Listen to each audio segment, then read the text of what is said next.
Boa noite, Dom. Meu nome é Joana. Nasci e cresci em um bairro simples de uma cidade de porte médio, onde a vida fluía num ritmo calmo. Desde cedo, fui muito apegada à minha família, especialmente à minha mãe, Dona Célia.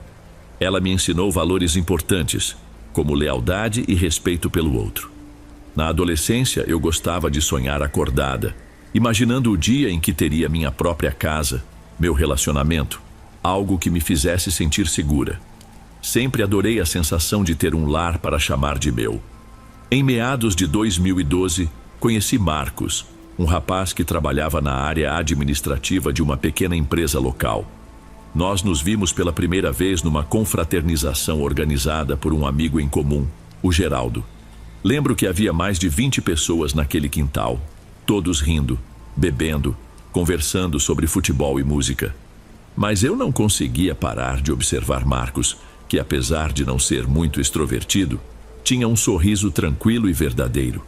Não sentia aquela paixão avassaladora que costumamos ver em filmes, mas sim um bem-estar, como se eu reconhecesse nele algo familiar. Ao final da festa, enquanto as pessoas se despediam, ficamos do lado de fora conversando. Foi um papo simples. Ele perguntou sobre meu trabalho, meus gostos, se eu costumava sair muito ou se preferia programas mais tranquilos. Em poucos minutos, percebi que ele prestava atenção real no que eu dizia. Não só balançava a cabeça, mas guardava detalhes, fazia perguntas específicas. Aquilo me surpreendeu. Quando voltei para casa naquela noite, meu coração batia forte, mas não de paixão desenfreada. Era uma sensação de paz, de que eu poderia confiar nele. Nos dias que se seguiram, Marcos me chamou para sair e assim fomos nos aproximando. Era tudo muito natural. Começamos a namorar ainda em 2012 e no final daquele mesmo ano, nos casamos em uma cerimônia simples. Escolhemos uma igrejinha do bairro que minha mãe frequenta há décadas. Meus familiares e alguns amigos próximos compareceram.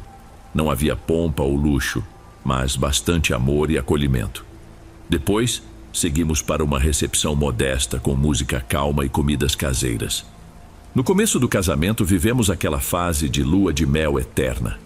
Acordávamos cedo, tomávamos café juntos e fazíamos planos para o futuro. Marcos era carinhoso, muito companheiro. Se eu estava cansada, ele me ajudava nas tarefas domésticas. Se eu queria desabafar sobre um problema no trabalho, ele ouvia sem me interromper. Eu sentia, de verdade, que tinha encontrado não só um marido, mas um amigo. Nossos dias fluíam com harmonia, mesmo quando aconteciam pequenos desentendimentos. Coisa de casal normal. Às vezes, ele deixava a toalha molhada na cama. Eu reclamava, ele pedia desculpas, seguíamos adiante. Os anos foram passando, e em determinado momento a rotina começou a nos apertar.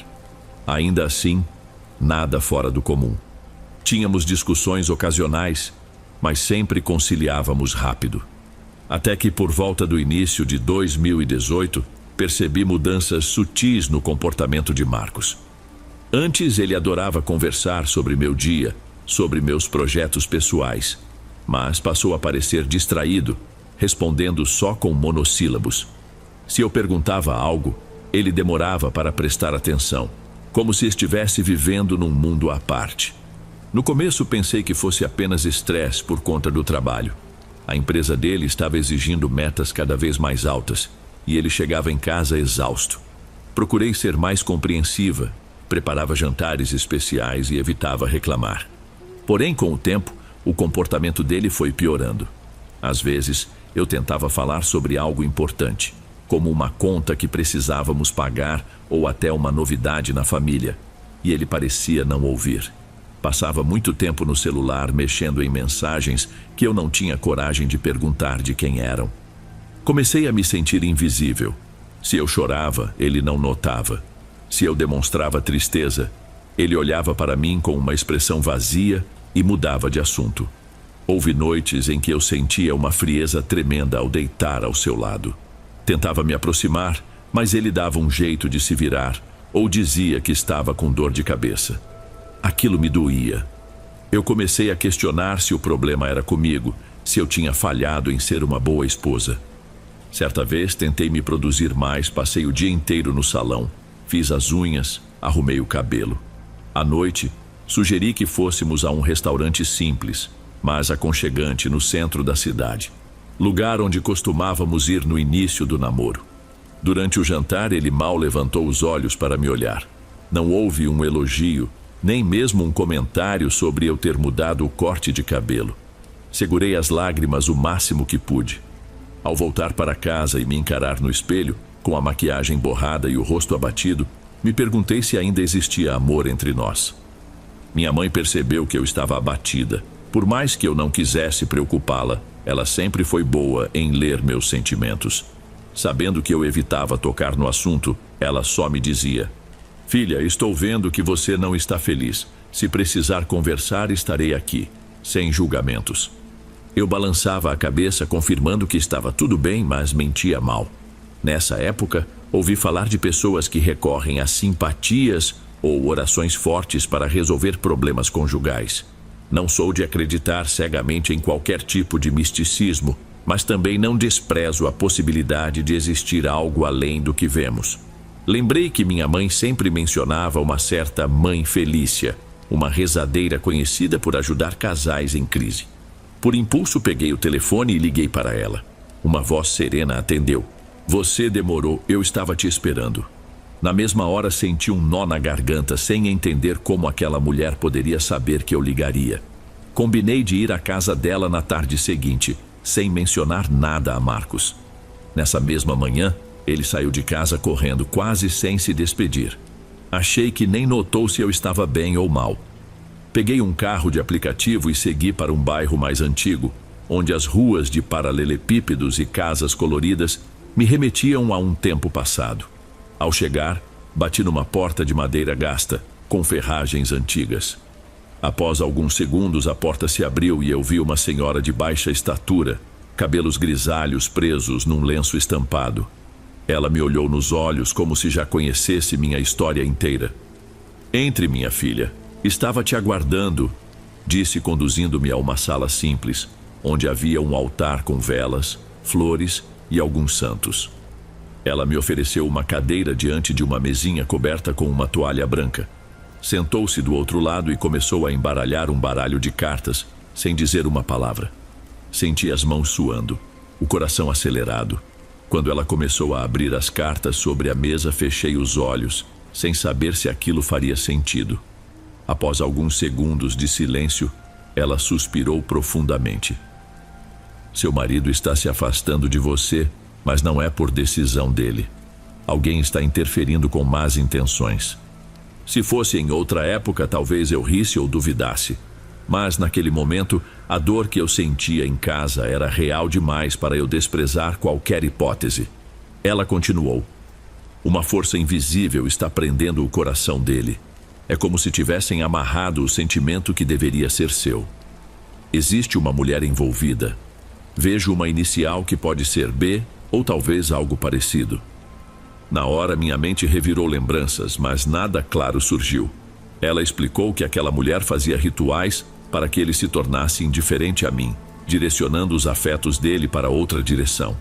Falou também que se eu não agisse rápido, Marcos poderia se perder completamente, esquecendo de vez o que sentia por mim. "Traga uma foto dele e algum objeto pessoal. Vamos começar uma limpeza para neutralizar essa bruxaria", concluiu a rezadeira sem rodeios. Saí de lá atordoada, mas ao mesmo tempo com uma estranha sensação de esperança. Se aquilo fosse verdade, havia uma causa sobrenatural para o afastamento de Marcos. E se havia uma causa, talvez houvesse solução. No dia seguinte, quando ele saiu para trabalhar, procurei no quarto algo que fosse dele e que carregasse bastante energia. Um boné que ele usava havia anos. Peguei também uma foto nossa, do dia em que comemoramos nosso primeiro aniversário de casamento. Na foto ele sorria, abraçado a mim. Aquilo me deu saudade do tempo em que nos entendíamos com um simples olhar. Voltei à casa de Mãe Felícia levando os itens. Ela colocou o boné ao lado de um pequeno copo com água e algumas ervas que exalavam um cheiro forte, meio adocicado e meio amargo ao mesmo tempo. Em seguida, analisou a foto atentamente. "É aqui que vou focar", disse, passando a mão sobre o rosto de Marcos na imagem. Vou tentar resgatar a essência dele, porque está envolta em névoas. Paguei um valor simbólico pelos materiais que ela utilizaria e, antes de sair, perguntei quem poderia ter feito uma coisa dessas. Ela não falou nomes, mas reiterou que se tratava de uma mulher próxima o bastante para ter acesso a nós. Aconselhou que eu observasse melhor as pessoas à minha volta, que eu confiaria demais em alguém que não merecia. A caminho de casa, senti um arrepio. Pensei em colegas de trabalho, conhecidas, até em vizinhas que às vezes apareciam para conversar, mas nenhuma com a inicial B que me viesse à mente. Por uma fração de segundo cogitei que tudo fosse loucura, mas ao chegar, encontrei Marcos sentado no sofá, encarando o celular. Fiz um comentário qualquer. Ele simplesmente não respondeu. Era como falar com uma parede. A imagem dele, alheio a mim, reavivou o medo e a ideia de que aquela bruxaria podia ser real. Naquela noite resolvi contar parte da história à minha mãe. Não pretendia revelar tudo, mas acabei me abrindo, chorando. Ela, em vez de duvidar, compartilhou algo que me pegou de surpresa. Quando eu era moça, antes de me casar com seu pai, passei por algo parecido. Um rapaz me assediava e, ao receber não como resposta, tentou me amarrar. Fiquei confusa, quase terminei meu noivado. Depois descobri que ele usava uma espécie de feitiço e até colocava coisas na minha comida quando me visitava. Fiquei arrepiada. Eu nunca tinha ouvido essa história na íntegra. Ela contou que procurou uma curandeira, que fez orações fortes e preparou banhos de ervas. Pouco tempo depois, ela conseguiu se libertar dessa influência e retomou o noivado que acabou em casamento com meu pai. Aquilo me deu uma injeção de coragem. Se minha mãe conseguiu se livrar, eu também conseguiria. Na manhã seguinte, recebi uma ligação de mãe Felícia, pedindo que eu voltasse à casa dela com urgência. Cheguei lá perto do meio-dia. Ao entrar, vi velas no fim do pavio, restos de ervas queimadas e um pires com um líquido turvo. Ela me mostrou um barbante vermelho com vários nós apertados. Isso é o que eu senti ao tentar limpar a energia do seu marido. Cada nó representa um bloqueio que a pessoa por trás do feitiço faz questão de reforçar. Preciso de tempo para desfazer tudo. Pedi que ela fizesse o que fosse necessário. Eu só queria meu marido de volta. Ao mesmo tempo, uma pergunta martelava em minha cabeça. Quem, afinal, estaria fazendo aquilo? Voltei para casa e tentei levar a vida normalmente. Marcos permanecia distante, mas em alguns momentos notei uma leve mudança. Ele me perguntou se eu queria assistir a um filme com ele, algo que não acontecia há meses. Talvez o trabalho de mãe Felícia estivesse funcionando. Em um fim de tarde, saímos para comprar pão na padaria do bairro. No caminho de volta, ele segurou minha mão por uns segundos, mas logo soltou, parecendo confuso. Ainda assim, aquele pequeno gesto me trouxe lágrimas aos olhos. Eu me agarrei a isso como um sinal de esperança. Até que numa manhã, acordei com uma forte sensação de que o nome Bianca tinha algo a ver com a história. Levantei da cama e comecei a revirar minha memória. Lembrei de Bianca, uma mulher com quem trabalhei por uns meses antes de ser demitida. Ela era extrovertida, falava alto, tinha um estilo chamativo. Na época, chegou a ir à minha casa para me consolar, quando descobriu que eu estava sem emprego. Lembro agora de uma cena específica. Ela tocou a caneca de café de Marcos antes de lhe entregar. Um gesto quase imperceptível que, na hora, não me chamou atenção. Tudo se encaixou de repente. Ela usava a inicial B e estava próxima o suficiente para saber detalhes do meu casamento. Será que ela nutria algum interesse secreto em Marcos? Minha intuição gritava que sim. Contei a suspeita à minha mãe que, ao me ouvir descrever a cena da caneca, concordou que podia ser algo estranho. Voltei à casa de mãe Felícia e revelei o nome que me vinha à cabeça. Ela confirmou que fazia sentido, mas me alertou. Não confronte essa pessoa agora. Só tente se proteger e fortalecer o laço com seu marido. Qualquer atitude precipitada pode fazer ela retaliar. Concordei, mas por dentro, meu sentimento era de raiva e vontade de que Bianca pagasse por todo o sofrimento que estava me causando. Comentei isso com a minha mãe, e ela disse: conheço uma mulher que faz trabalhos de retorno, mas pense bem antes de pedir algo assim. Eu estava tomada pelo desespero.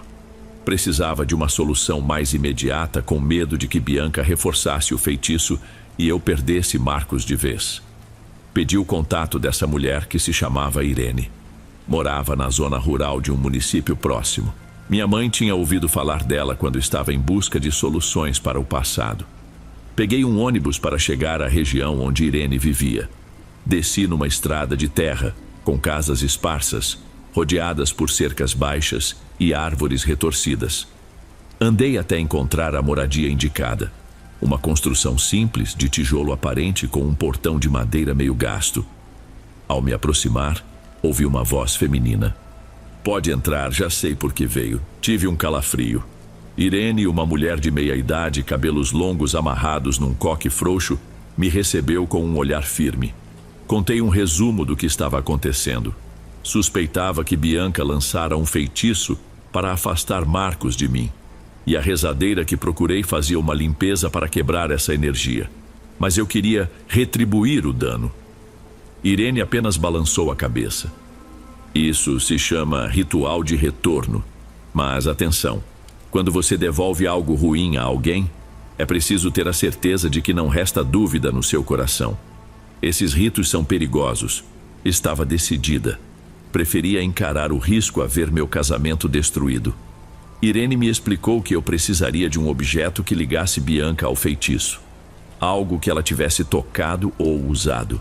Como Bianca havia ido à minha casa outras vezes, lembrei que ela certa vez esqueceu um lenço colorido no meu sofá. Na época, guardei aquele lenço por não saber como devolver. Precisava encontrá-lo. Também comprei com Irene umas velas específicas, ervas secas e um frasquinho com um pó de cor acinzentada.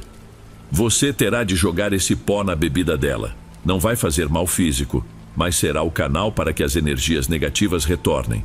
Ela vai colher o que plantou. Voltei para casa dividida entre o medo e a determinação. No dia seguinte, arrumei a casa disfarçadamente, como se quisesse organizar tudo, mas o real objetivo era achar o lenço. Vasculhei gavetas, caixas, armários. Por fim, encontrei-o no fundo de um baú onde guardava roupas velhas. Senti um arrepio ao tê-lo nas mãos. Era florido, com tons de rosa e roxo. Lembrei que Bianca o usou no dia em que supostamente foi me consolar após minha demissão. Marcos aos poucos dava sinais de melhora. Em algumas noites ele até demonstrava carinho, porém tinha recaídas. Voltava a ficar frio e distante em outros momentos. Eu notava que ele se mantinha preso a algo que nem ele entendia. Foi numa noite de quinta-feira que recebi a mensagem de Bianca no meu celular, dizendo que estava com saudade e perguntava se poderíamos nos ver para colocar o papo em dia. Apesar de me sentir enojada, resolvi aproveitar a oportunidade. Marcamos de nos encontrar num café do centro, um lugar discreto. No dia combinado, cheguei antes. Escolhi uma mesa mais ao fundo, onde houvesse menos movimento. Quando Bianca chegou, notei que ela vestia roupas modernas, cabelos presos num rabo de cavalo alto, batom chamativo. Sorrindo, me abraçou como se fôssemos velhas amigas. Quase senti náuseas, mas fingi estar tranquila. Pedi que ela se sentasse. Você sumiu, Joana. Como está a vida? Perguntou ela, pegando o cardápio. Respondi com um suspiro, dizendo que as coisas estavam difíceis. Falei de problemas que estava enfrentando, sem entrar em detalhes sobre a bruxaria. Ela sorriu compassivamente, mas havia algo no olhar dela que me deixava desconfortável. Parecia curiosa, como se quisesse saber se a bruxaria estava realmente tendo efeito. Aproveitei para perguntar como ela estava, e de forma vaga, ela disse estar empolgada com novos projetos. Eu mantinha um olho na xícara dela, esperando a chance de usar o pó. Ela pediu um café com leite e eu pedi um café puro. Enquanto o garçom servia, fiquei tensa, imaginando como despejar o conteúdo do pequeno frasco na bebida dela sem que notasse. Ficamos conversando sobre assuntos corriqueiros. A certa altura, fingi que precisava arrumar algo na minha bolsa e, num movimento rápido, abri o frasco e joguei uma pequena quantidade no café dela. Foi questão de 2 segundos. Quando voltei a atenção para ela, Bianca estava olhando de lado para um casal que passava, sem prestar atenção em mim. Ela tomou alguns goles e continuou a falar. Minha respiração estava ofegante, o coração disparado, mas tentei manter a calma. Depois de uns 20 minutos, aleguei que precisava ir embora, dizendo que me sentia um pouco enjoada. Ela se levantou também e então me deu um abraço apertado. Foi inevitável sentir um calafrio, como se algo passasse através de mim. Ela sussurrou: "Se precisar de qualquer coisa, me avise." Concordei, sorrindo sem mostrar os dentes. Ao sair dali, andei por ruas movimentadas até chegar ao ponto de ônibus.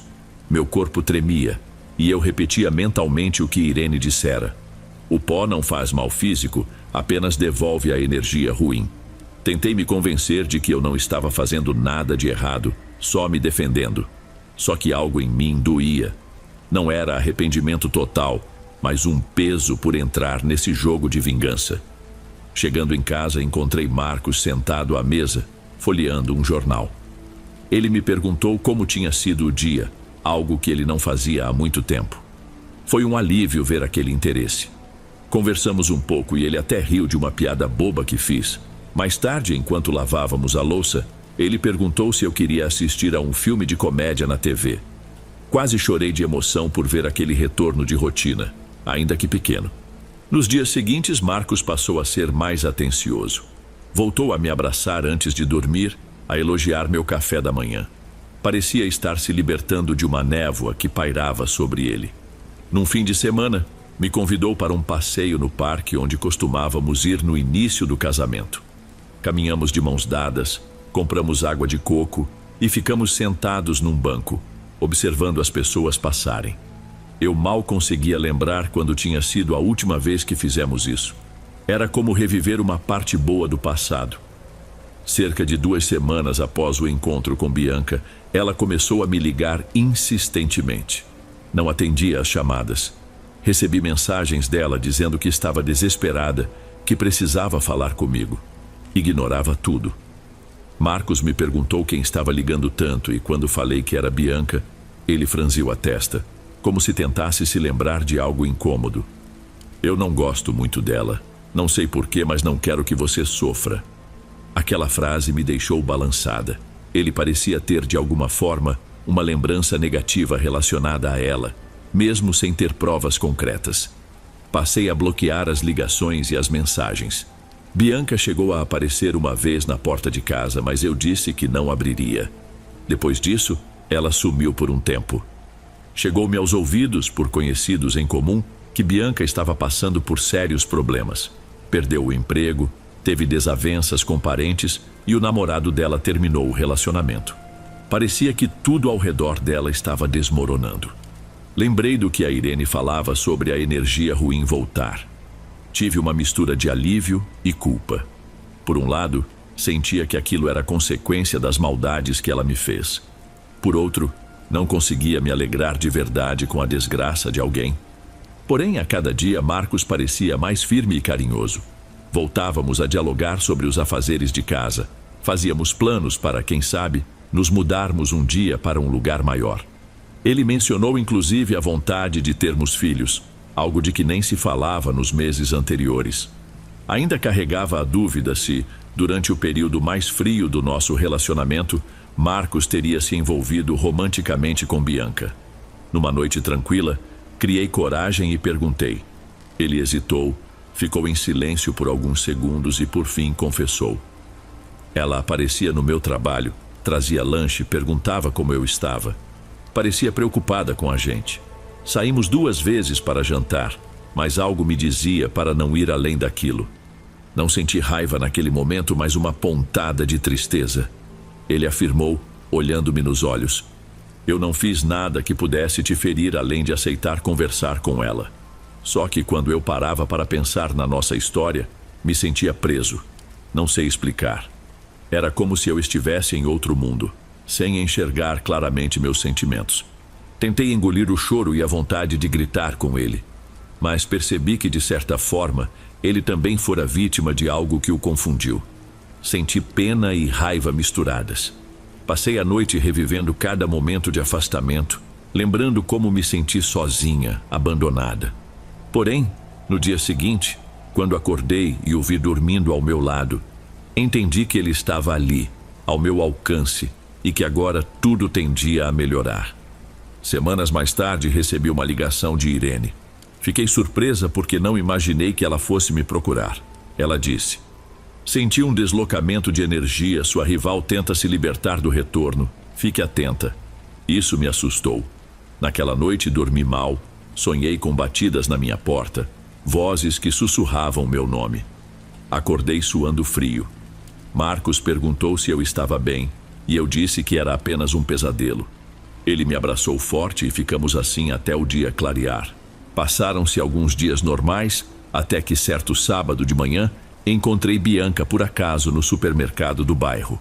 Eu estava distraída, olhando verduras, quando a vi de relance, cabisbaixa, magra, com olheiras profundas. Ela me viu e se aproximou hesitante. Confesso que meu instinto foi dar meia volta e fugir, mas acabei ficando. Ela falou baixo: "Joana, eu preciso conversar, pode ser rápido?" Fomos para um corredor vazio. Ela abaixou o olhar e sussurrou: "Eu não sei o que está acontecendo comigo. Tudo deu errado. Só queria pedir desculpas. Não imaginava que as coisas tomariam essa proporção." Meu coração batia forte. Ela não admitiu abertamente que fez bruxaria, mas deixava claro que algo escapava do controle. Vi as mãos dela tremerem no carrinho de compras. Parecia desesperada. Disse que estava procurando ajuda, mas todos os caminhos pareciam fechados. Fiquei sem saber o que responder. Sentia raiva e pena ao mesmo tempo. Ela pediu: "Por favor, se souber de algo que possa me tirar dessa, me diga." Respirei fundo. Minha vontade era gritar, dizer que ela havia destruído minha paz. Mas no fim, respondi apenas que não tinha nada a oferecer, que procurasse um outro rumo e ficasse longe de mim e de Marcos. Ela concordou com lágrimas nos olhos e se afastou empurrando o carrinho. Não olhou para trás. Senti as pernas bambas. Tive de me segurar numa prateleira para não cair. Cheguei em casa e contei tudo a Marcos. Ele me abraçou, dizendo que entendia o quanto aquilo mexia comigo. Conversamos sobre se deveríamos avisar mãe Felícia ou Irene sobre esse encontro, mas decidimos que não valia a pena mexer mais no assunto. Queríamos viver em paz, sem prolongar aquele capítulo sombrio. As semanas seguiram tranquilas. Marcos se mostrava cada vez mais participativo nas rotinas de casa. Me perguntava sobre meus planos, se eu queria retomar algum projeto profissional. Aos poucos, eu relaxei. Já não tinha pesadelos tão frequentes. O nome de Bianca foi ficando para trás. Ainda havia um resquício de medo de que ela aparecesse novamente, mas tentei não cultivar isso. Num final de tarde, fiz uma limpeza geral em casa e achei uma caixa onde guardava objetos relacionados ao que passei. Lá dentro estavam algumas ervas secas que sobraram das rezas de mãe Felícia e um pedaço de barbante com 3 nós que ela havia me mostrado. Segurei aquele barbante com cuidado e senti um calafrio, lembrando de como cada nó representava um bloqueio na mente e no coração de Marcos. Decidi que precisava encerrar de vez esse ciclo. Fui até o quintal, acendi uma pequena fogueira num latão velho que tínhamos e joguei o barbante lá dentro. Observei as chamas consumindo aquilo até restarem apenas cinzas. Naquela noite, quando Marcos chegou, contei o que fiz. Ele sorriu e disse: "Sinto que a gente finalmente está livre disso tudo." Ele tirou da carteira um cartãozinho amassado com o contato de Irene e rasgou em pequenos pedaços. "Não precisamos mais desse tipo de ajuda. Foi útil, mas agora vamos ficar só com a força que a gente construiu um com o outro." Jantamos em silêncio, mas com uma sensação de leveza. Depois, nos sentamos na varanda para conversar sobre coisas banais. Uma reforma que queríamos fazer na sala, um passeio para uma região serrana que planejávamos há tempos, a vontade de retomar antigos hobbies. Era a vida normal que eu tanto queria de volta. Não muito tempo depois, recebi a notícia de que Bianca havia deixado a cidade. Disseram que ela foi para uma região distante, buscando recomeçar. Não procurei confirmar. Para mim, bastava saber que ela não apareceria mais em minha porta. Conversei com minha mãe sobre tudo o que vivemos. Ela me disse que rezou por mim, pedindo que toda essa história terminasse sem tragédia. Agradeci e assegurei que Marcos e eu estávamos bem, fortalecidos e prontos para seguir em frente. Hoje, quando olho para trás, sinto uma mistura de tristeza pelo sofrimento que vivi e gratidão por termos superado. Não gosto de contar detalhes para todo mundo, porque muitas pessoas não acreditam em bruxaria ou acham que é superstição. Mas eu sei o que vi, o que senti. A frieza de Marcos, a sensação de estar sendo sufocada por energias negativas, o desespero que me fez recorrer a meios que jamais imaginei usar. Se tirei alguma lição disso tudo, é que precisamos cuidar do que amamos todos os dias. O mal pode entrar por brechas que deixamos abertas, seja por distração, seja por ingenuidade. E também entendi que não se brinca com forças invisíveis. No meu caso, encontrei ajuda e tive a sorte de reaver meu casamento. Há quem não consiga e perca aquilo que mais valoriza na vida. Marcos e eu seguimos morando na mesma cidade. Ainda pensamos em ter filhos no futuro. E, se Deus permitir, construiremos uma família cheia de amor e respeito. De vez em quando, pego a foto do nosso primeiro aniversário de casamento e lembro como estávamos felizes. Hoje acredito que conseguimos recuperar aquela essência. Houve algumas cicatrizes, claro, mas elas nos lembram que o amor e a fé, ou o que quer que nos mova, podem vencer até a influência mais sombria. Meu único conselho a quem passa por algo semelhante é nunca subestimar os sinais. Se o relacionamento muda drasticamente sem explicação, se há sonhos estranhos, sensação de peso no ar, não ignore. Procure ajuda, seja médica, psicológica ou espiritual. O pior erro é fingir que nada está acontecendo. Às vezes, aquilo que chamamos de coincidências são, na verdade, indícios de algo oculto que nos rodeia. Atualmente quase não me pego pensando em Bianca. Se ela se livrou ou não das consequências, não sei. Desejo apenas que ela não volte a tentar estragar a vida de ninguém. Quanto a mim, sigo firme, grata por poder conversar com Marcos sobre qualquer assunto sem sentir aquele muro de indiferença que quase me enlouqueceu. E para encerrar de vez essa história, deixo registrado que, por mais que muita gente duvide, há forças que escapam ao nosso controle e que podem ser usadas tanto para o bem quanto para o mal. A fronteira entre o natural e o sobrenatural pode ser mais tênue do que imaginamos.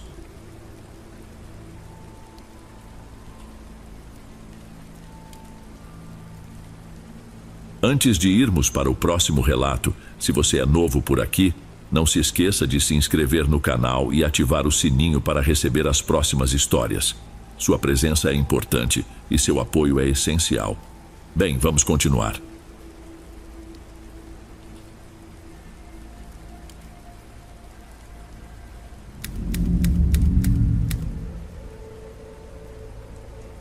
Comecei a escrever estas linhas sentado na escrivaninha velha do meu apartamento, iluminado apenas pela claridade amarelada de um abajur.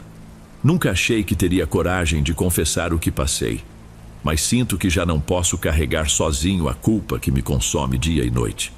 Não sei bem se é puro alívio que busco ao contar esta história, ou se no fundo ainda alimento uma réstia de esperança em ser compreendido. O que sei é que minha vida deu uma reviravolta tão grande que às vezes sinto como se eu não fosse mais eu. E tudo começou muito antes de eu sequer ter noção do que significava trair meus princípios. Nasci em uma comunidade humilde, perto de um conjunto de galpões industriais desativados.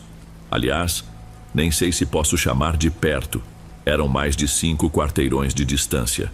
Mas as construções eram tão altas que eu sempre avistava aquelas silhuetas acinzentadas no horizonte.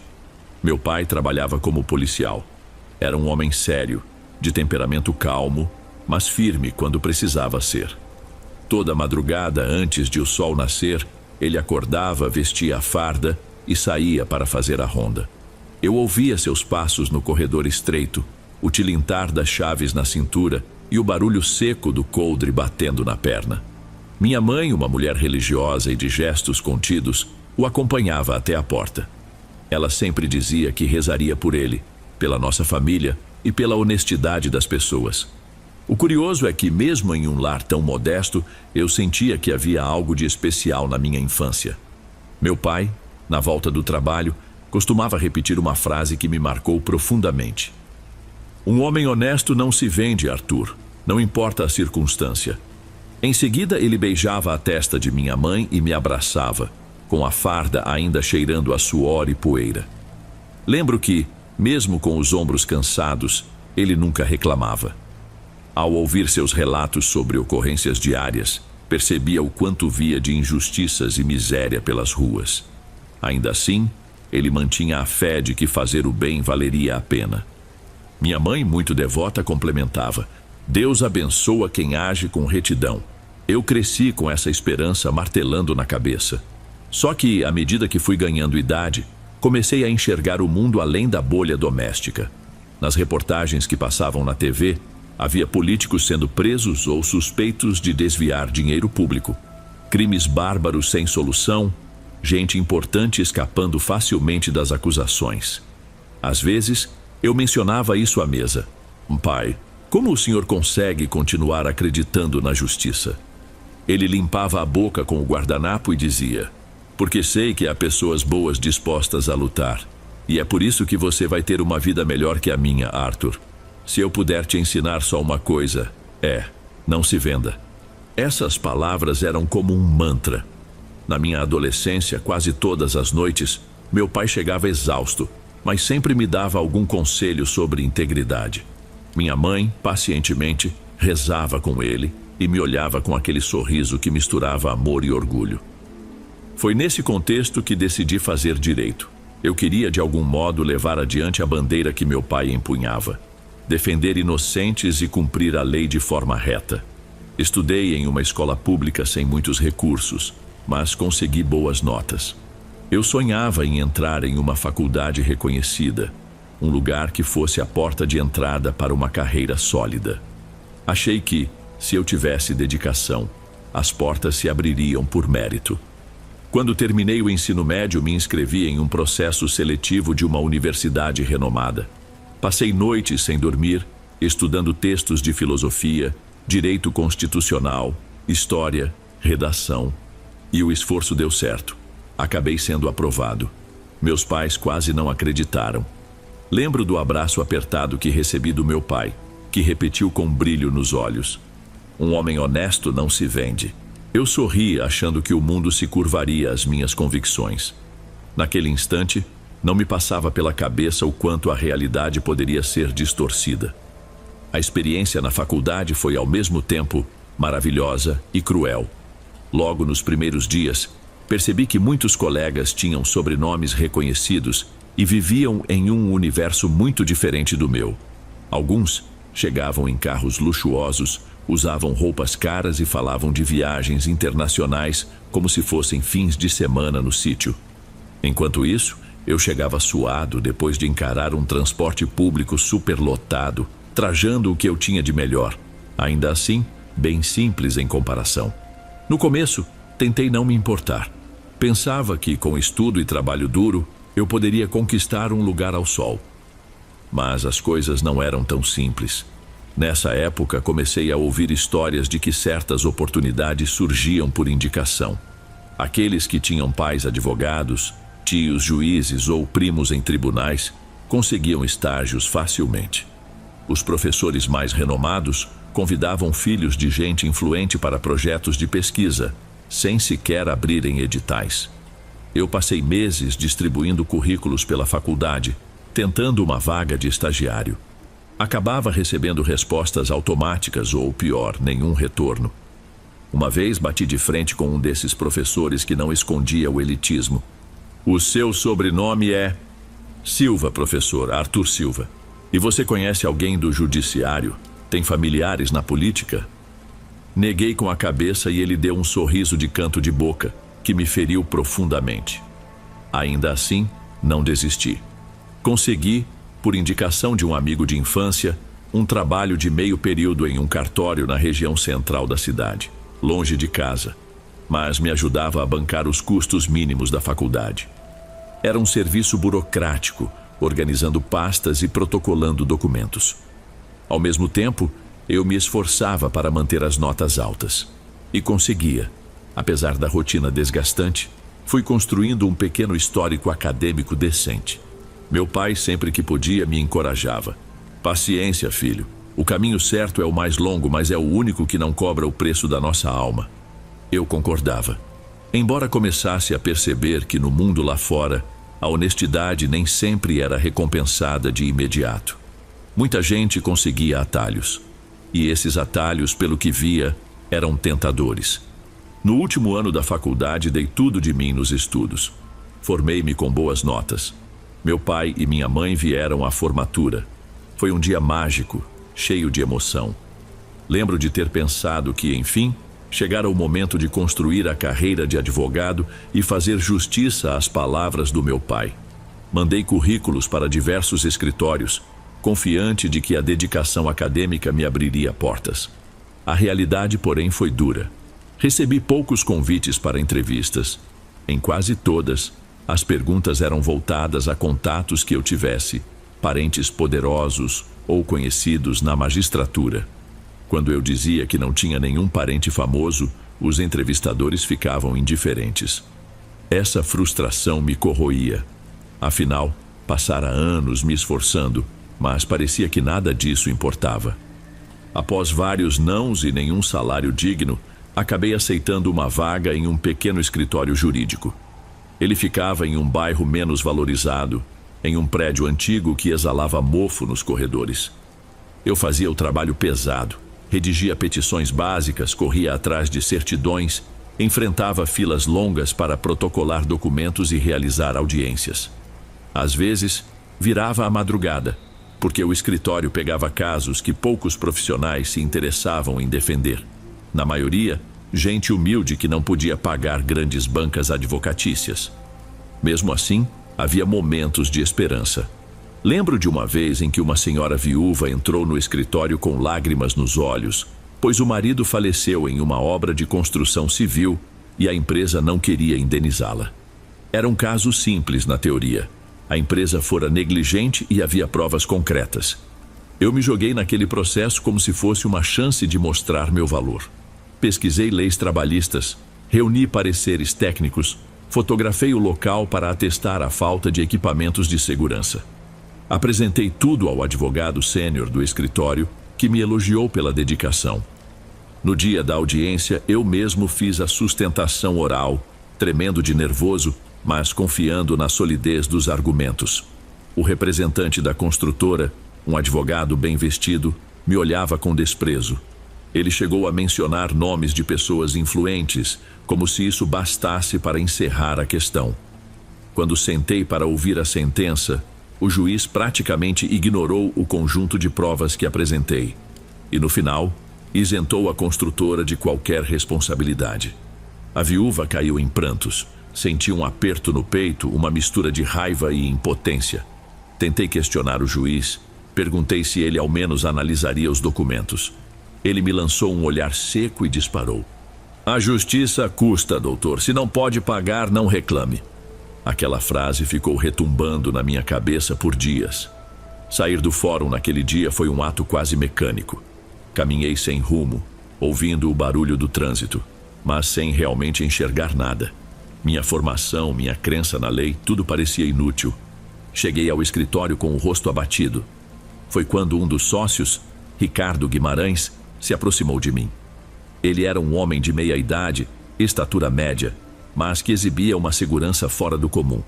Vestia ternos caros e tinha uma voz grave que fazia qualquer um parar para ouvir. Arthur, quer entender como as coisas funcionam de verdade? Perguntou ele, depois de ver meu estado. Fiquei em silêncio.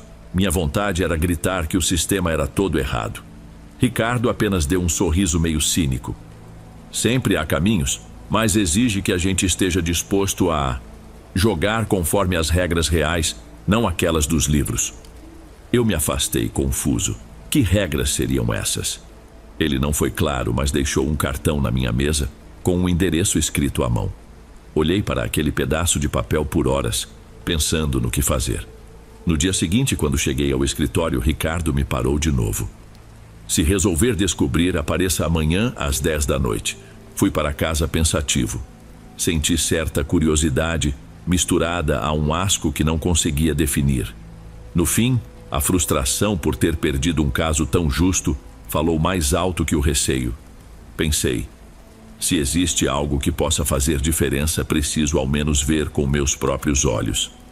Então, naquela noite, menti para os meus pais, dizendo que ficaria até tarde no trabalho, e tomei o ônibus rumo ao endereço indicado. Era um lugar escondido, em uma zona de casas grandes e muros altos. A que eu procurava era antiga, de portões enferrujados, mas mesmo assim havia seguranças na entrada.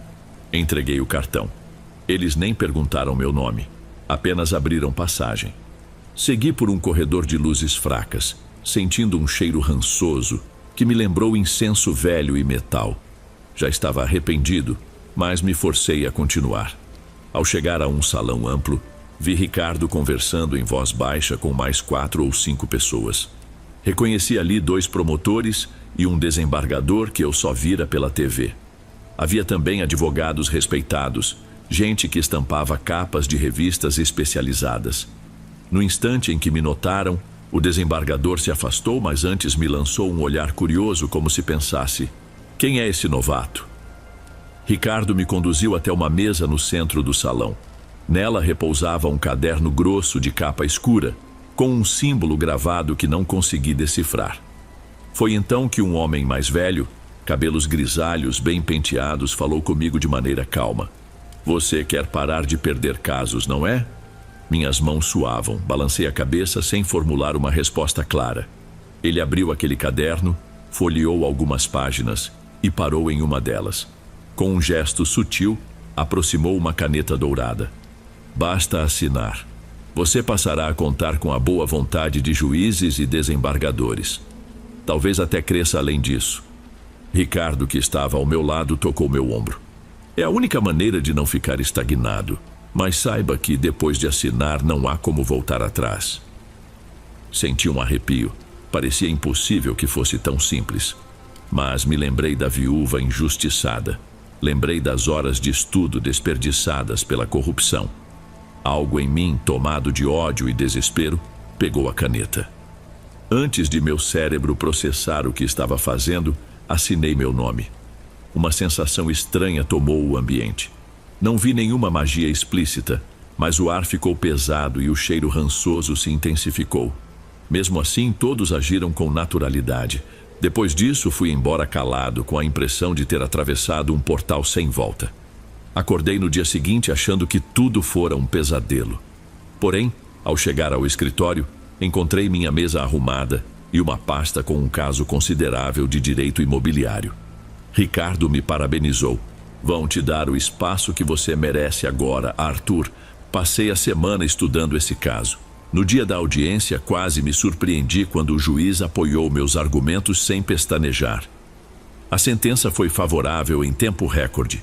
Fui recompensado com um bônus financeiro que eu jamais esperaria num escritório tão pequeno. Olhei para Ricardo, que arqueou a sobrancelha como se dissesse: entendeu agora? Em questão de semanas, virei o homem de confiança do escritório. Colegas que antes me ignoravam começaram a me cumprimentar com certo respeito. Aumentei meus honorários e, repentinamente, pude alugar um apartamento em uma região mais tranquila da cidade.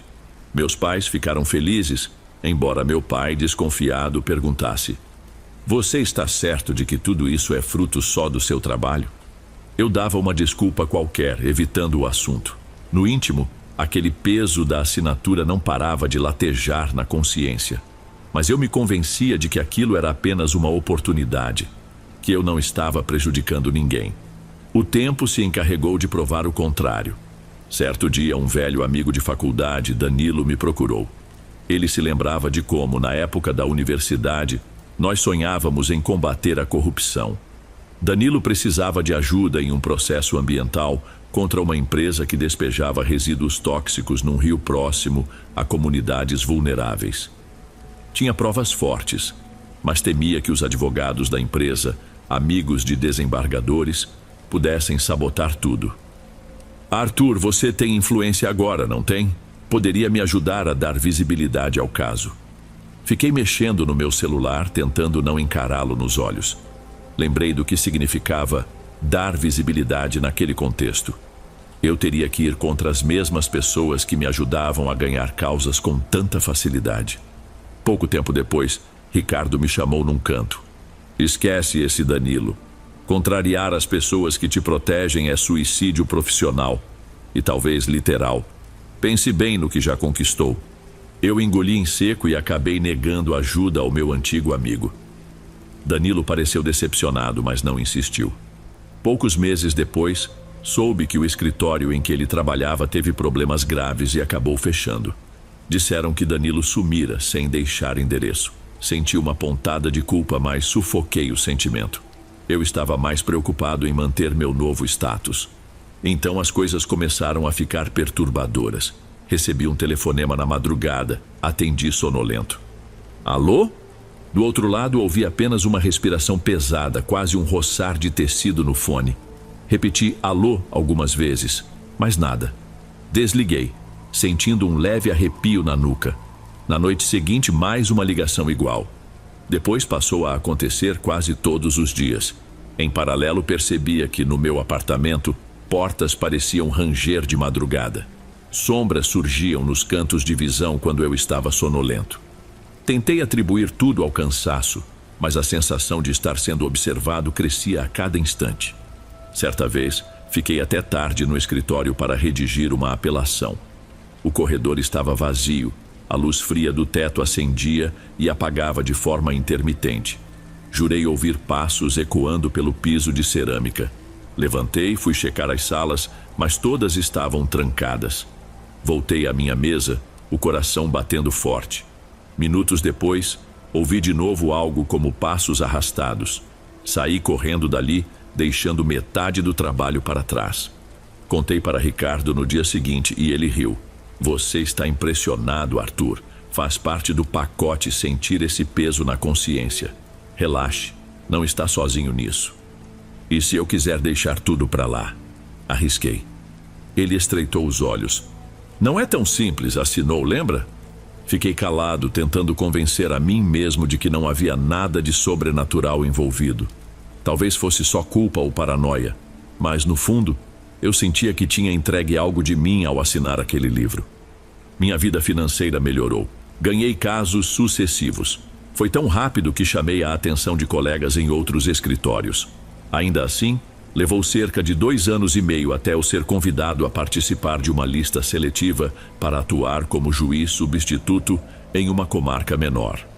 Percebi que tudo estava sendo orquestrado para que minha carreira deslanchasse oficialmente, mas num ritmo um pouco mais crível aos olhos de terceiros. Embora intimamente eu soubesse que aquilo ainda era rápido demais para os padrões reais. Em pouco tempo, comecei a ser convidado para eventos jurídicos de grande porte, onde tomava café ao lado de gente que, até um ano antes, eu só conhecia por nome. Eu me via cercado de advogados, promotores e magistrados de renome que, de forma velada, faziam parte do mesmo círculo. As conversas eram sempre as mesmas. Fulano precisa de determinada sentença favorável. Se você puder agilizar, todos ganham. Eu apenas concordava, como se nem tivesse escolha. Passaram a surgir depósitos enormes na minha conta. Comprei um carro novo. Meus pais ficaram felizes, mas meu pai passou a fazer perguntas mais diretas. Esse dinheiro todo vem de onde, filho? Eu sei que a vida de advogado ou juiz substituto não enche a conta assim, do dia para a noite. Eu dava respostas evasivas, dizendo que eram bônus ou acordos de escritório. Meu pai não pareceu satisfeito, mas não tinha provas para me confrontar. A primeira vez em que algo realmente macabro aconteceu foi num fim de tarde, após eu ganhar um caso criminal extremamente delicado.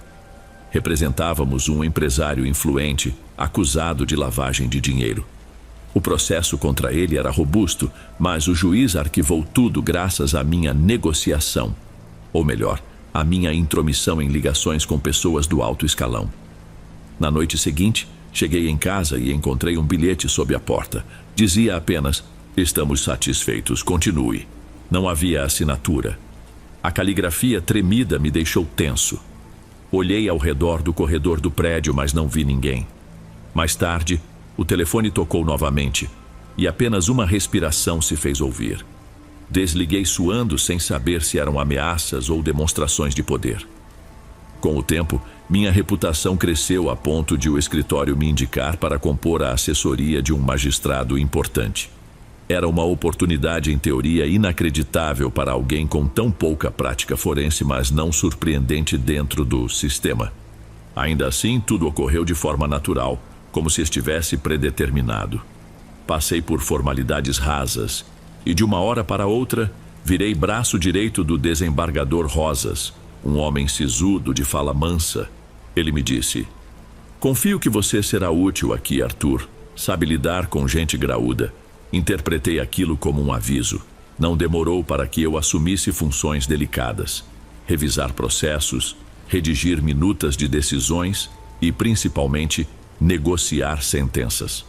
Comecei a receber bilhetes em envelopes pardos que diziam "absolver tal nome", e no final sempre havia um símbolo semelhante ao que eu vira no livro de capa escura.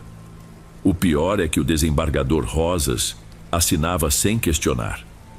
Éramos meros instrumentos de algo maior. Essa rotina me consumia. Eu tinha acesso a processos de homicídio, tráfico de drogas, desvio de verbas públicas. Em vários deles, as provas eram irrefutáveis, mas eu era orientado a manipular as decisões. Fui me acostumando, embora cada novo ato afundasse minha consciência mais no lodo. Minha mãe me telefonava com frequência, sempre preocupada com minha saúde. Eu inventava que era só estresse e ela me pedia para rezar mais. Meu pai, por outro lado, estava cada vez mais desconfiado. Chegou a tentar falar comigo pessoalmente em uma noite, aparecendo de surpresa no meu apartamento. "Arthur, estou vendo as mudanças na sua vida e sinto que algo não bate. Você pode falar comigo, filho?" Senti um aperto no peito. Só respondi que o trabalho estava consumindo minhas forças. Ele forçou um pouco. "Se está acontecendo algo ilegal, ainda podemos descobrir um jeito de você sair disso." Imediatamente, me veio a lembrança dos desaparecimentos, das ameaças e também a certeza de que meu pai, como policial, poderia se colocar em perigo. Menti, dizendo que ele estava vendo problemas onde não havia. Ele me lançou um olhar preocupado. "Se algo acontecer, vou descobrir. Só peço que não se esqueça dos seus valores." Foi nessa época que passei a ver em certos lugares um homem alto, vestindo terno escuro e gravata. O sujeito tinha uma expressão vazia, mas me encarava como se me acompanhasse. Podia ser no prédio do tribunal, na calçada em frente à minha casa ou até na fila do café. Eu desviava o olhar e, quando tornava a procurá-lo, ele sumia. Uma noite, chegando ao estacionamento do tribunal, jurei que o vi encostado em uma das pilastras, a poucos metros de mim. Quando olhei de novo, havia apenas a pilastra vazia. Minhas mãos suaram ao volante. Fui embora às pressas. Tentei falar disso com Ricardo certa vez. "Você também vê um homem de terno escuro?" Ele apenas riu, mas com um leve tremor na voz. "Já aprendi a ignorar. Essas coisas são parte do nosso compromisso, Arthur." Esse era o tipo de comentário que me fazia perder o sono. Eu passava madrugadas revirando na cama, sempre atormentado por pesadelos em que eu estava em um tribunal escuro, diante de um juiz sem rosto que me apontava um martelo gigante, batendo-o contra a mesa e gritando: "Culpado!" Acordava suando com a nítida sensação de que alguém estava no meu quarto. Tinha vezes que eu via, pelo reflexo da janela, um vulto parado atrás de mim. Quando me virava, o quarto estava vazio. Não bastasse isso, depois de mais alguns meses nessa função, recebi a notícia de que eu seria promovido a juiz substituto em uma vara de assuntos cíveis, com uma ascensão ainda mais rápida do que a anterior. Levou menos de um ano nessa assessoria para tal acontecer. As pessoas elogiavam minhas conexões ou minha inteligência. Por trás da cortina, eu sabia que não passava de um boneco movido por marionetes invisíveis que me faziam assinar qualquer coisa. De vez em quando eu dizia a mim mesmo que esse era apenas o preço para sobreviver. Foi durante essa fase que reencontrei uma ex-colega de faculdade, Marília, uma advogada que na época era tão idealista quanto eu. Ela entrou na minha sala para questionar um processo que eu julgara sem ler, prejudicando um réu de forma escancarada. Lembro que ela me olhou com ares de indignação. Você não vai nem examinar as provas? Isso é o básico, Arthur. Tentei justificar.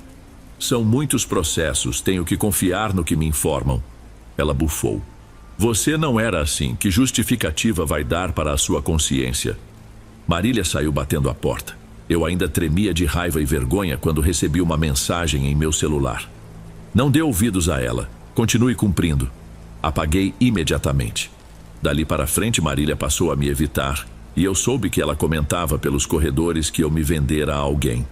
A essa altura, eu já não conseguia contrapor o que diziam. Era verdade. Os meses foram se arrastando. Cada vez mais casos, cada vez mais ordens. Eu me via obrigado a assinar sentenças que livravam traficantes, assassinos ou ladrões de colarinho branco. Junto disso, o dinheiro continuava entrando na minha conta. Os convites para eventos de gala chegavam em profusão, e eu era saudado como o jovem magistrado promissor. Por fora, um profissional de sucesso. Por dentro, um homem destroçado. Certa vez, em uma noite fria, recebi outra ligação estranha. Atendi e ouvi uma voz rouca, quase gutural. Seu tempo vai se esgotar, doutor. Antes que eu retrucasse, a linha caiu. A presença do homem de terno escuro começou a se intensificar. Eu o via quase todos os dias, em diferentes pontos da cidade, sempre imóvel, me encarando de longe. Cheguei ao ponto de perguntar sobre ele aos seguranças do tribunal, mas ninguém parecia tê-lo visto. Fui falar com Ricardo novamente, que agora estava ainda mais poderoso e influente. Ele me levou para uma sala reservada. Pelas janelas, via-se o movimento de carros lá embaixo, mas ali dentro reinava um silêncio incômodo. Arthur, mantenha a calma. Você sabe que no fundo está se beneficiando de todo esse esquema. Mas não aguento mais, Ricardo. Aqueles bilhetes, as ligações, as aparições. O que é isso? Ele deu de ombros. É o preço. Todos nós pagamos. Se não for essa pressão, você acha que alguém ficaria na linha? A questão é, você saiu do nada e hoje tem uma vida de que poucos desfrutam. Acha que não precisa pagar? Eu quis gritar que preferia nunca ter assinado aquele maldito livro, mas sabia que era tarde. Deixei a sala com a cabeça zonza. Passei a sofrer de uma dor de cabeça constante e médicos me receitaram calmantes. Eu dormia pouco, sempre atormentado por pesadelos em que eu estava em um tribunal escuro diante de um juiz sem rosto. Ainda assim, minha carreira continuava avançando. Em menos de um ano, fui convidado a assumir o cargo titular em uma vara de fazenda pública. Fizeram uma cerimônia cheia de pompa, com discursos e aplausos. Meus pais foram emocionados e meu pai me abraçou. Meu filho, você merece. Continue sendo um homem de bem. Eu sorri sem jeito, sentindo que nada daquilo era legítimo. Foi nesse dia que notei, no meio do público, o homem de terno escuro, de pé. Ele não aplaudia, não sorria, só me observava. Quando pisquei, ele desapareceu. As próximas semanas foram um tormento. Chegavam a mim caixas inteiras de processos, cada um com instruções explícitas de como julgar. Às vezes, eu arriscava contestar, mas as provas dizem o contrário. E alguém me interrompia. Você não está aqui para discutir as provas. Eu obedecia, assinando as sentenças de acordo com ordens que vinham de cima. Passei a me sentir um mero carimbo humano. Porém, o que realmente abalou meus alicerces foi um caso específico, envolvendo uma organização criminosa acusada de sequestros e assassinatos. A documentação era tão densa que levei algumas noites para ler tudo, mesmo a contragosto. Havia gravações, depoimentos, fotos de vítimas. Eu não conseguiria ignorar a barbaridade, mas no topo da capa estava um recado: absolver. Interessados exigem solução rápida. Era a sentença que me mandavam dar. Quando o representante dessa organização compareceu ao meu gabinete, me olhou com um sorriso confiante. Com poucos gestos, subornou funcionários, controlou o ambiente. Eu, trêmulo, pensei em resistir, mas só conseguia lembrar das ameaças constantes que pairavam sobre mim. Acabei assinando a absolvição. Ao deixar a caneta sobre a mesa, senti um calafrio percorrer a espinha. Eu estava sendo cúmplice de gente capaz de atrocidades inimagináveis. Cheguei em casa tarde e encontrei um presente na entrada, uma caixa preta envolta em papel dourado. Abri com cuidado e me deparei com uma pequena adaga decorativa de lâmina enferrujada e punho trabalhado. Junto havia um bilhete curto. Agora você faz parte de nós. Fechei a caixa enjoado. Era como se quisessem me mostrar que eu estava, de fato, no mesmo barco que criminosos perigosos. Joguei a caixa num canto do armário. Naquela madrugada, não consegui pregar os olhos. A luz do abajur tremeu e eu jurei ouvir passos do lado de fora do meu apartamento, como se alguém andasse no corredor e encostasse o ouvido na porta. Meu pai continuava tentando falar comigo, mas eu evitava suas chamadas. Em uma das vezes em que ele insistiu, alguém de forma anônima enviou para o celular dele uma mensagem ameaçadora dizendo: "Não se envolva em assuntos que não conhece." Ele tentou me questionar, mas eu apenas implorava para que ele confiasse em mim. Eu tinha medo de qualquer investigação que ele pudesse iniciar, pois sabia que estava tudo amarrado a gente muito poderosa. No tribunal encontrei alguns magistrados em situação semelhante, com rostos pálidos e olhares de cansaço. Um deles, mais velho, teve uma crise nervosa no meio de uma audiência, gritando: "Eles estão por toda parte. Eu não consigo mais." Foi contido e, dias depois, anunciaram a aposentadoria dele por problemas de saúde. Ninguém falava abertamente sobre corrupção ou acordos. Todos fingiam que estava tudo bem. Eu sabia que aquele homem fora retirado do caminho para não atrapalhar. As ameaças sutis continuavam. Sempre que eu pensava em recusar algum procedimento, aparecia um novo bilhete, uma foto minha ou alguma mensagem no celular. Não se esqueça de quem paga suas contas. E eu me mantinha em obediência. Já não fazia ideia de como sair daquele círculo vicioso, ou sequer se havia saída. O auge do pesadelo aconteceu quando recebi um convite para uma reunião especial em uma antiga fazenda nas redondezas da capital.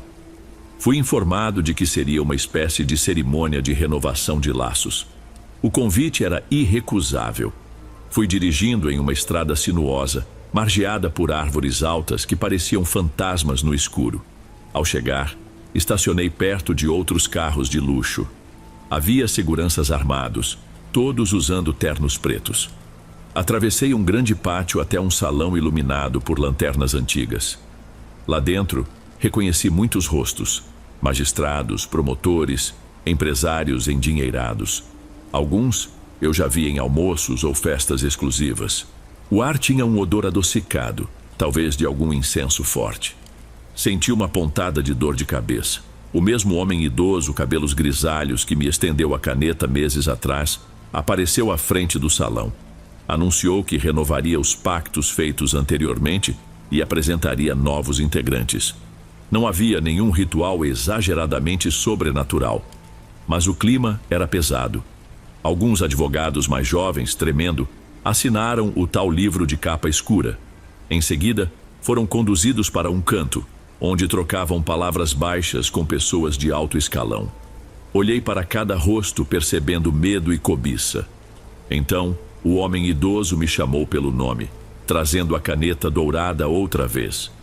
"Reafirme, juiz, mostre seu comprometimento." Meus lábios estavam secos. Todo o salão parecia me observar. Inclusive o homem de terno escuro, de pé no fundo, sem se misturar aos outros. Pensei em recusar, mas lembrei de como Danilo desapareceu, de como o outro magistrado foi afastado. Lembrei também dos presentes macabros, dos telefonemas. Com o coração martelando, assinei. O momento foi rápido, mas me senti como se minha alma sufocasse. Alguns participantes bateram palmas discretas. O homem de terno escuro exibiu um sorriso quase imperceptível. Então, a reunião foi encerrada, com brindes e conversas sobre projetos futuros. Ninguém falava diretamente em crimes, mas tudo soava tão indecente que eu mal me mantive em pé. Voltei para a cidade com a sensação de ter cruzado uma porta ainda mais escura que a anterior.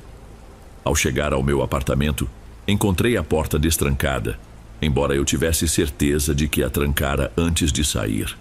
Dentro não faltava nada, mas havia um novo bilhete sobre minha mesa de trabalho. Estamos aqui, sempre. Naquele instante me senti fisicamente mal, tive ânsias de vômito.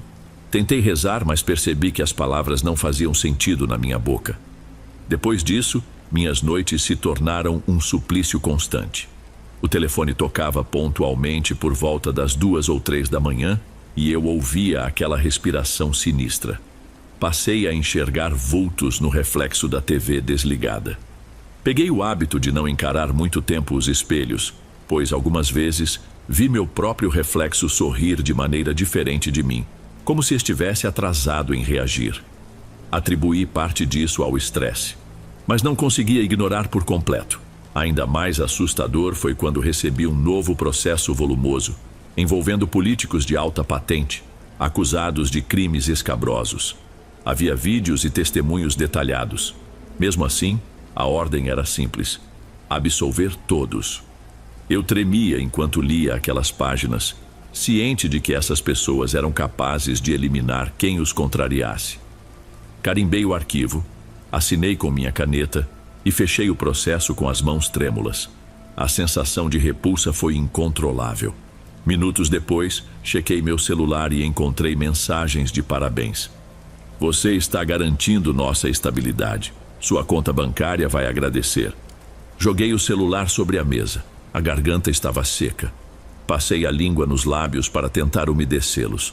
Precisava falar com alguém, mas não tinha a quem recorrer. Eu me isolei por completo. Deixei de encontrar colegas de faculdade, exceto aqueles já envolvidos no esquema. Mal via meus pais. A culpa me consumia, mas o medo me mantinha quieto. Certo dia não aguentei mais a pressão. Tive vontade de escrever tudo o que sabia, deixar um testamento e sumir. Passei a noite em claro. Quando peguei a caneta para anotar algo num caderno velho, notei que minha mão tremia tanto que eu mal conseguia formar letras. Meus olhos se enchiam de lágrimas. Perguntava a mim mesmo: em que momento tudo começou a dar errado? Foi na primeira assinatura? Foi na primeira omissão? No entanto, a cada frase que tentava rabiscar, minha mente projetava o rosto de gente poderosa, ameaças, chantagens, a presença daquele homem de terno escuro. Uma ânsia de vômito me dominou. Rasguei as folhas e as joguei no lixo. A covardia falou mais alto. Continuei vivendo nesse estado de torpor. Recebia mais processos corrompidos, mais favores obscuros, mais presentes como relógios de grife, convites para eventos caros e até viagens que fingiam ser congressos jurídicos. Mas eu sabia que não estava livre para simplesmente gozar desses luxos. A cada mordida em um canapé, uma voz em minha cabeça repetia: você se vendeu. A cada brinde, eu lembrava das vítimas que eu havia condenado ou deixado sem justiça. Os pesadelos chegaram a um ponto de me fazer acordar gritando. Em uma madrugada, abri os olhos ofegante e vi na penumbra uma figura à porta do meu quarto. Gritei: quem está aí? Mas a figura sumiu no mesmo instante. O celular tocou. Era novamente um número desconhecido. Atendi e uma voz sussurrou: você sabe de quem é essa casa, juiz? Desliguei tremendo. Eu não conseguia mais fazer distinção entre alucinação e realidade, mas tinha certeza de que alguém me espreitava. Um tempo depois, surgiu um rumor de que jornalistas independentes estavam investigando a fundo a corrupção no judiciário. Falava-se em dossiês e gravações que poderiam derrubar muitas cabeças. Esse rumor fez com que os encontros secretos se tornassem ainda mais frequentes e vigilantes. Recebi mensagens diretas, me ordenando cuidado e discrição, sempre com aquela frase: não cometa traição. Eu me perguntava se havia alguma chance de denunciar tudo, mas no fundo sabia que qualquer movimento nesse sentido poderia custar minha vida ou a vida dos meus pais. O sistema em que eu estava inserido não era feito só de pessoas importantes. Havia algo maior, algo que eu não compreendia, mas que me aterrorizava. Como se uma rede silenciosa de vigilância e chantagem pairasse sobre todos nós. E no meu caso, também pairava um enigma sinistro, aquele homem de terno escuro, as vozes, as sombras. Escrevo esta confissão não para obter pena de quem a ler. Sei que sou culpado. Simplesmente não suporto mais a hipocrisia de fingir que não vejo o mal que ajudei a espalhar. Continuo ocupando meu cargo, fingindo que sirvo a lei. Entretanto, nos bastidores recebo telefonemas, ordens e, vez ou outra, presentes repugnantes que simbolizam minha servidão. A cada assinatura que dou, sinto que uma parte de mim morre. Espero que, se alguém achar estas páginas, possa ao menos entender que não é tão simples bater a porta e sair. Estas pessoas, ou forças, pois já não sei o que são, não me soltariam facilmente. Estou enredado em ameaças, em segredos, em algo que ultrapassa a lógica comum. Meus pesadelos, minhas dores de cabeça e minhas visões me dizem que há algo além do humano nesse esquema. Mas ninguém ousa falar disso claramente. Será que me arrependi? Todos os dias. Se eu pudesse voltar no tempo, jamais teria assinado nada. Mas, no momento em que pus minha assinatura naquele livro de capa escura, perdi o controle do meu destino. Nem mesmo o homem mais corajoso poderia lutar contra um sistema tão bem armado. E mesmo se lutasse, pagaria o preço com a própria vida. Ou pior. A cada noite deitado em minha cama, encaro a escuridão e sinto a presença de alguém no quarto. Às vezes, penso ouvir meu pai repetindo: "Um homem honesto não se vende, Arthur." Outras vezes, escuto a voz arrastada ao telefone que parece debochar da minha angústia. E, acima de tudo, sinto que, qualquer hora, terei de encarar um julgamento verdadeiro. Um julgamento que não se limita à lei dos homens, mas que me cobrará pelo que fiz, sem direito a recurso ou instância superior. Se esse dia chegar, talvez eu seja apenas uma sombra do rapaz idealista que fui na juventude. Aquele rapaz que acreditava na justiça, que admirava o pai íntegro e a mãe devota. Nessa altura, sou mais um fantoche de um poder invisível. Minha angústia cresce, mas tudo o que posso fazer é continuar assinando, continuar fingindo. É a única forma de não ser engolido de vez por essa escuridão. Enquanto termino este texto, sinto o ar do quarto pesar. Ouço passos no corredor e o relógio na parede marca exatamente 3 horas da madrugada. É sempre esse horário que as coisas estranhas se tornam mais intensas. Agora meu celular vibra sem mostrar quem liga. Não atendo, mas sei que é a mesma respiração pantanosa do outro lado da linha. Se você leu até aqui, entenda que há muito de horrível no mundo que se esconde sob togas e ternos. Ninguém está totalmente seguro quando a justiça se transforma em um produto à venda. Quanto a mim, não espero perdão. Apenas sinto que precisei ao menos uma vez gritar a verdade. Nem que seja para o vazio. Sim, sou culpado. E se um dia eu desaparecer, como ocorreu com outros que tentaram sair do esquema, saiba que aceitei meu destino a partir do momento em que assinei o que não devia. Pode parecer exagero, mas não é.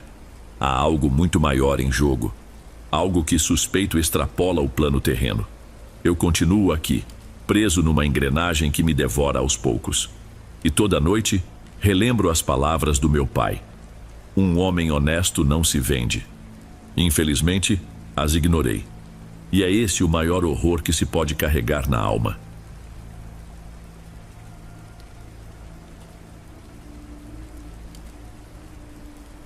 Ei pessoal, obrigado por ouvirem. Clique no sininho de notificações para ser alertado de todas as futuras narrações.